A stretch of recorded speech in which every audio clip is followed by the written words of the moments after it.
Hi, everyone. Welcome to the monthly podcast with the only one, the only, the original Mr. Mark Z, who's been gracious enough, as always, to join us for a monthly update. So if you're new to the podcast, please do like, subscribe, and share. It helps the channel grow and others to gain in the knowledge you're being afforded. As you know, Mark is one of the original stalwarts of this movement, patriot, podcaster, businessman, father, believer, and just always good to get his insights on where he sees things. So how are you doing today, good sir? Absolutely no complaints. Well, other than we don't have, somebody found guilty on the Epstein stuff, but other than that, it's going great. That's coming, I can assure you. That's a I'm formality. certain. Oh yeah, absolutely. So just as we said offline, just to mix things up a little bit, I'll start with you, and it's kind of whatever you want to share about where you see things, and we'll just kind of take it from there. Great place to start is going to go to Iraq and the Kurdish region as things are moving towards a head on the HCL gas laws. I want to just start there because it is so very different than it's ever been in the past as the pressure continues to mount to get that concluded. And according to the white reforms, that's when we get a new value. So we're watching it closely. I'm enjoying watching the progress right now. That's the first thing I'm looking at. And then I'm looking at all the politics around the world, from some crazed activists shooting in Kentucky. I mean, just pick some of the crazy right now. The world is unhinged. Yeah, it is. But remember what Kim Clement said: when things seem at their worst, they'll set their people free. God will set his people free. So this is all part of, the prophecy being foretold. And I don't know if I believe I sent this to you on Friday. There was a videotaped event where the Iranian proxies in Iraq, the militias were surrendering over their weapons in that basin with all the munitions and so forth. And so we had heard Friday morning that the corrupt Iranian proxy could be smoked out. Also encouraging is Erdogan in Turkey, who's having a seminal effect, bringing them the water rights combined with the Kurds region, as you said, in terms of, bringing out the corruption like we're seeing here in America, we're seeing over there as well. It's all ginning up the narrative for the same effect. It really is. And going back to some of those Iranian factions in Iraq, or used to be leaning towards Iranian, as they became more involved in Iraq's successes, Iraq's growth, they weren't very interested in doing what Iran wanted. They weren't very interested in being militant. They were too busy. Well, things are improving. We're building governance. We're now talking about water projects, sewer projects. Why do you want to go blow each other up when life is good and you're building and you're making a future? I love seeing what's happening in the Middle East right now. Yeah, absolutely. And also, you'll know, Mark, I believe it was on Thursday, President Trump sent a letter to Sudani. We know is seminally corrupt. Not a huge surprise, but that's part of the flush out we just discussed, basically holding them accountable. And that, I think, that was the narrative that people needed to see to kind of give them a sense of, where things are headed and so forth.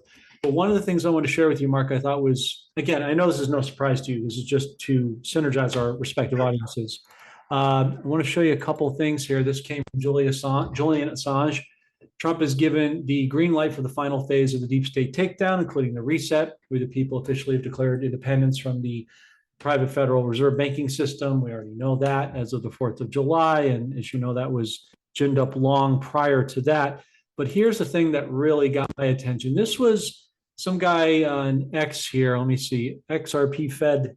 This is crypto week today, as you know, is the key day today, where XRP is starting to unlock. You see it on the cryptos. You see Bitcoin is running pretty high up. It was 121 earlier this morning. I think that's got the potential to go to 125, 130, 140 before it actually crashes down. But that gives us a sign of, we're in the bull cycle right now. So this guy is somewhere in New York on his truck. Pardon the profanity. I didn't make the video, but he's pointing to a symbol, and symbolism is key. But he's pointing to a sign of a truck that he saw. So it's just a short clip. Take a look.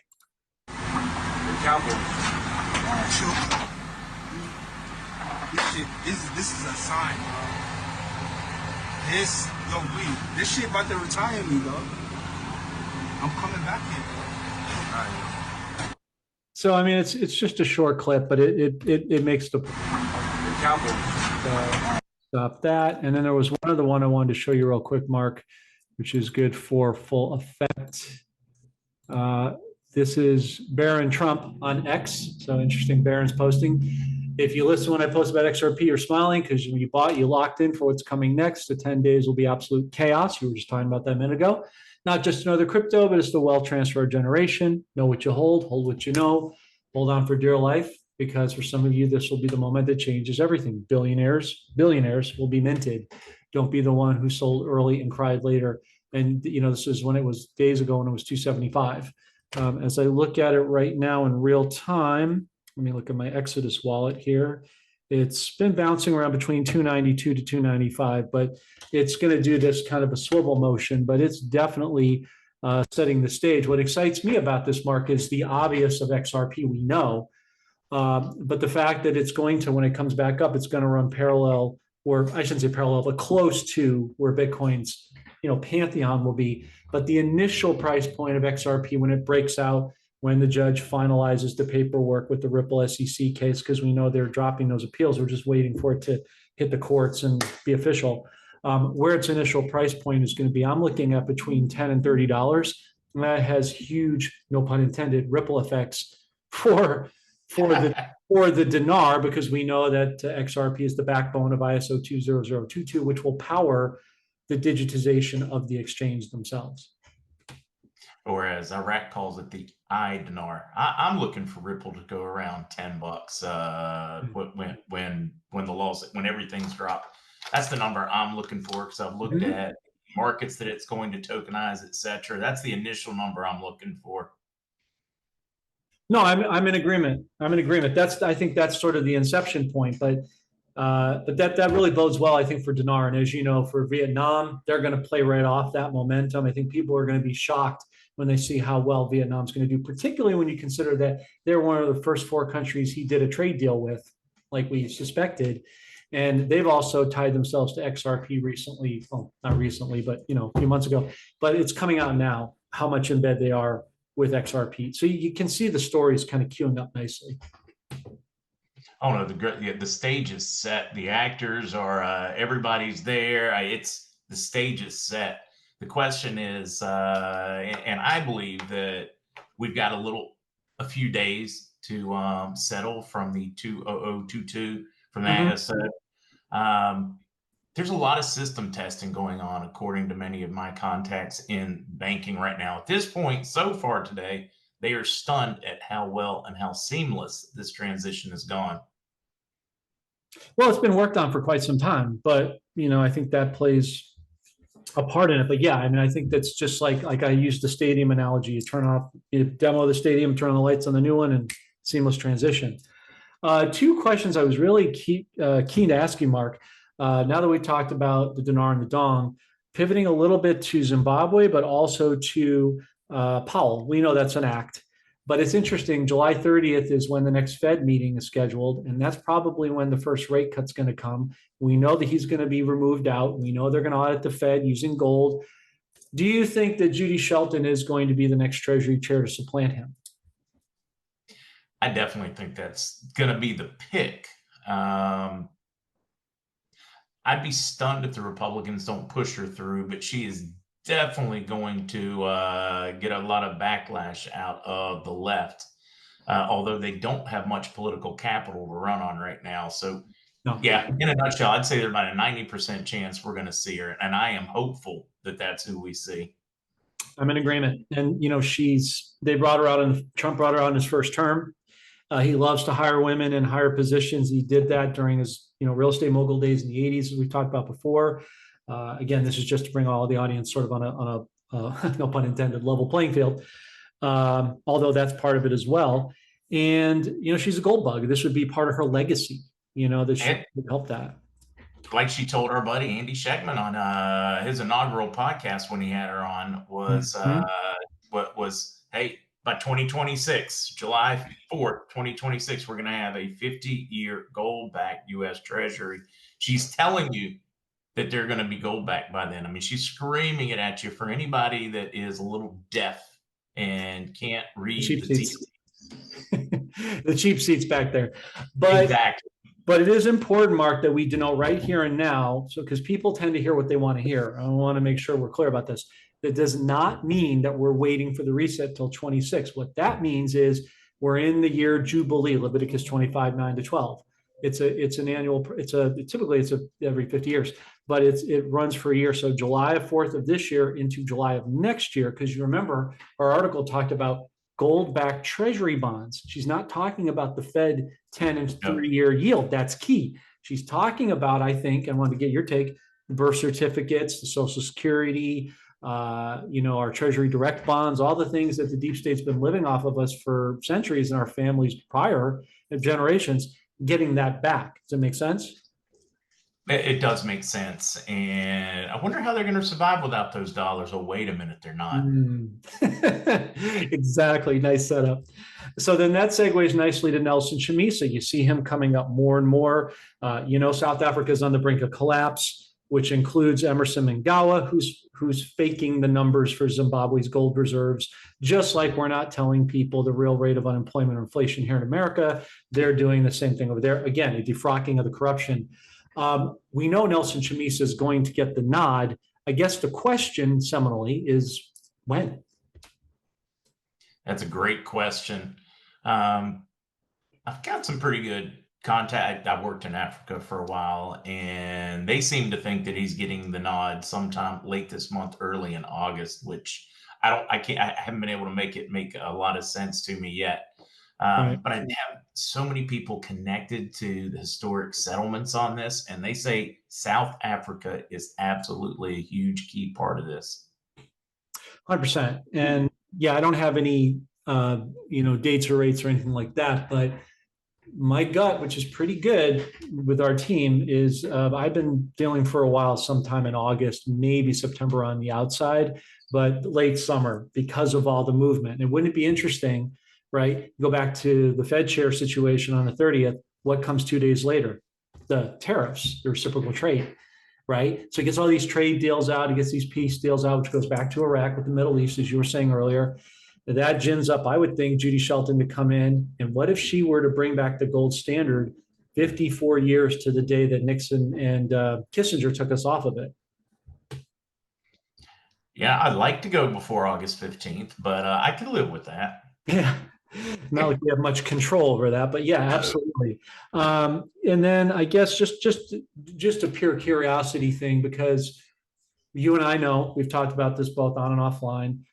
The bond market is when I say I'm talking about the exotic bonds, Zim and other bonds, German Bear, et cetera, are going to hydrate the reset, which in turn hydrates the different humanitarian kingdom funds, what have you. What can you tell us about that, and how do you think that plays into the med beds coming up to the public? Yeah, I'm still trying to figure out where the med beds fit in that part. The historic bonds is to add liquidity, and I was always told that we would need to process a substantial chunk of those so that there was liquidity for the currency folks to go exchange. Number of bond folks were so excited in the last week, expecting money movements starting, I believe it was today. I'm waiting for some responses. I don't know if any of your bond folks have checked in, or your contacts or sources there.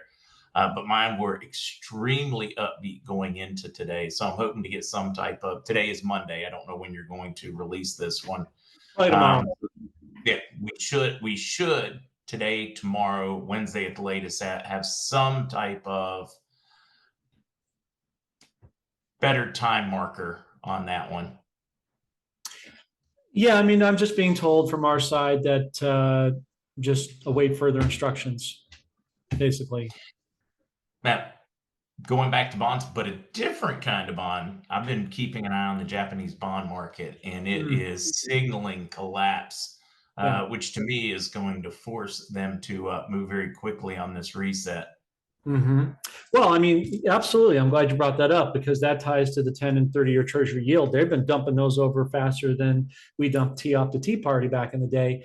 And I believe that they've been, I think it was Andy was telling me this, or one of my other guests at that level was talking about Japan's, they've been de-dollarizing the yen and replacing with gold. Somewhere in the, I don't know what it is now, but at that time was up to 25%. So it seems like they are phasing it out, which I'm glad you brought that up, because I wanted to ask you, we believe, just personally, I've been talking with Greg Manarino, we've been having this sort of friendly banter back and forth. I think there's a good chance that Japan does join BRICS. What do you think about that? I'd say there's a pretty good chance. And I'm going to go back now into roughly around the year 2000, 2002. When I was working in Africa, we had sovereign buyers that were frantically searching for all of the gold they could pick up. Um, One of our best buyers was from Japan, and they were purchased. This is where it first went to me as, wait a minute, this is a global reset, because he's like, I was like, why the sudden fixation? He said, we don't know when, but we know sometime between 2020, 2024, somewhere in that period, everybody's going to a gold backed standard. So they are aggregating gold in preparation for a gold standard. This was, 20 some, a little over 20 years ago, right at 20, 24 years ago. Mhm. So when we're having these conversations about Japan, they're getting to about a 24, 25% roughly or so backing. And then we look at history, much of history, we had a gold backed currencies. They would put up about 25 to 35% of the currency was held or backed physically by gold, so that they had exchange. You got a lot of currency that is in circulation. It doesn't all come due at once.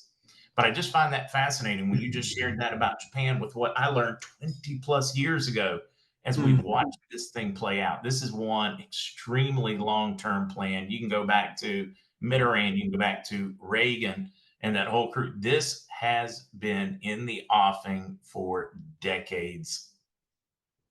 Yep, long time coming, brother. A couple of little simple questions for cleanup, just for catch-all stuff. Sure. Question I always get from people is the $50,000 dinar note the highest denomination, or is there one higher?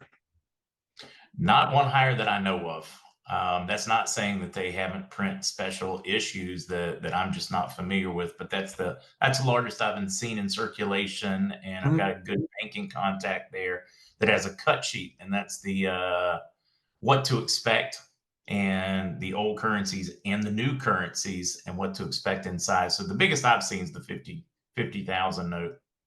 Same. I just wanted to kind of run that by you for accuracy and veracity's sake. The other thing that was encouraging, I'm not surprised, but I think it's a good sort of illumination point for people who have all this consternation and fear about, oh, we're going to have to pay taxes on this. Well, you saw Marjorie Taylor Greene coming out and talking about removing capital gains on homes. We both know it won't stop there, and it will trickle into the currencies and the cryptos. So any thoughts you have on that? Yeah, no part of me is worried about that one. And even if you are worried, I took a different approach. I picked up some extra currency. So if there is one, I'm prepared. I don't think there's going to be one. I'm not a professional. We'll see what the system looks like when we cross over to the other side. But all the pressure we have seen, even strangely enough from IMF and everywhere else, pushing countries to drop income taxes and go to just VATs and tariffs. Look, even Trump's having the conversation with us now. Of course, I'm talking about on the VAT side instead of the tariff side. He wants to do away with income tax. They are prepping the field, in my opinion. As they say these things, no, we haven't seen it yet. No, we've not seen the removal of all tip income. We've seen stages, steps, and we're having the conversations. I think of it as boiling the frog. He's preparing us all for it. Yeah, exactly. The frog in the pot, exactly. And then a question that I'm not really, again, just this mostly to address an audience member's question. If we're seeing corruption be defrocked in the Middle East to bring this peace, Kim Clement, strange July. I think we can agree this is a strange July. You can feel the frequency of things ginning up considerably because we're at the climax point. This person wants to know if we're also seeing that in the US. Well, we know the countries copy each other. So any thoughts you have there? I never really gave that one much thought, but yeah, no, I can definitely see the correlation. Yeah. Not something until you brought that one up, I'm like, not something I'd perculated through my head. You got to throw you a curveball once in a while. Something I haven't heard every day for how many years? Well, I'm done on my end. I'll turn it over to you. Anything that you want to share or add or anything really? One is going to be, folks, whenever you hear a piece of information in the coming days, stay calm. It is all over the place. It was all over the place when Kuwait went. We were told, Kim Clement. I'm trying to think of somebody who didn't tell us that it was going to be crazy and unsettled. The news was going to seem like it was bouncing all over the place at the end. And if that doesn't fit today's bill, I don't know what does. Stay calm. We know what the end game looks like, and just watch this thing play out. It's our job to survive and take care of each other until then. Well said. Crossing the finish line together. Absolutely. Well, Mark, as we conclude, you've kind of given us your last thoughts, essentially. So where can people find your work?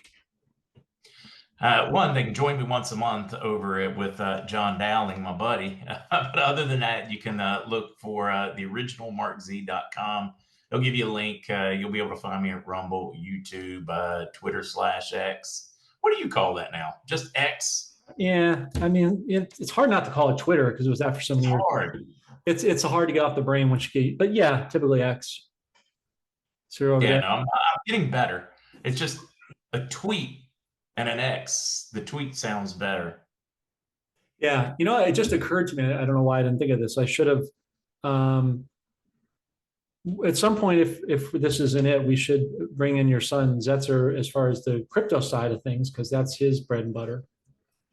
He's very much been watching the alignment and the bank changes and where Ripple's positioning. And he and I were both fans of XRP, but we weren't wild fans of XRP. We both hold XRP. We both think it was going to do extremely well. But as we've seen some of these latest moves over the last few weeks, month or so, it's become very clear that I underestimated XRP's potential. I always thought it had great potential, but I didn't give it enough credit for phenomenal potential.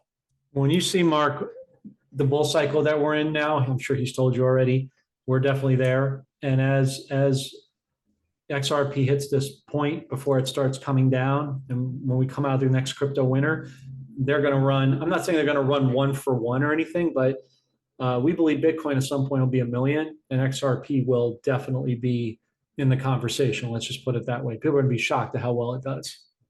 I think it's definitely going to be in the conversation.